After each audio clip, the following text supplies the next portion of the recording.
Okey, kali ni saya nak kongsi kisah kejayaan tim Go Greenmatic, di mana dia ni bekerja mengajar tahfiz.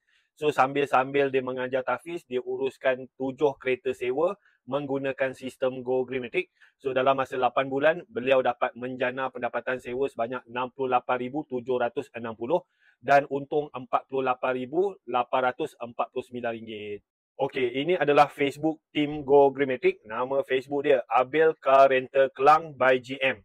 Okey, Abel Car Rental Kelang by GM ni dia ada 7 kereta. So dia ada Myvi 2018 sendiri, dia ada Myvi 2011 sendiri, Beza 2022 sendiri, Azia 2020 sendiri, Azia 2024 sendiri, Myvi 2021 sendiri dan Alza 2025 sendiri.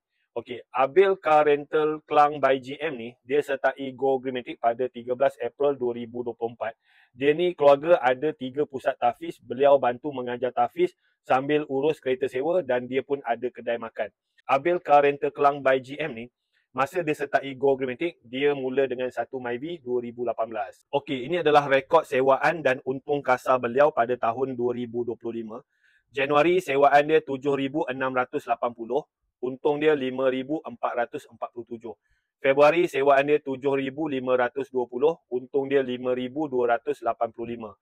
Mac sewaan dia 6,515, untung dia 4,282. April sewaan dia 7,880, untung dia 5,645. Mei sewaan dia 9,630, untung dia 6,861. Jun sewaan dia 6,645, untung dia 4,352. Julai sewaan dia 9,730, untung dia 7,361.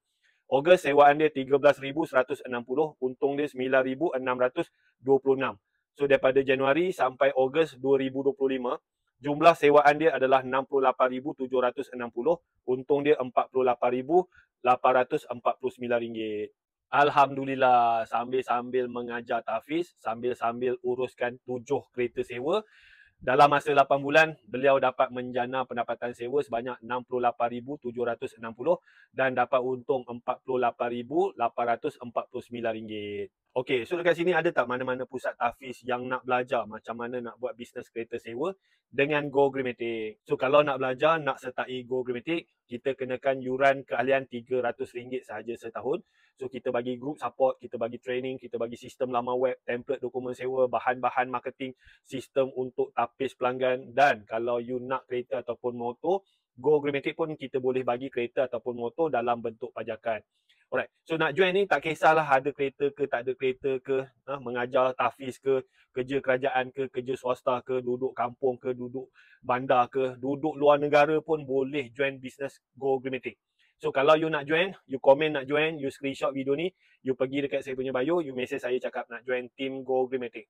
Like, follow, komen dan share kalau nak belajar macam mana nak buat bisnes kereta dan motor sewa dengan betul. Boleh-boleh.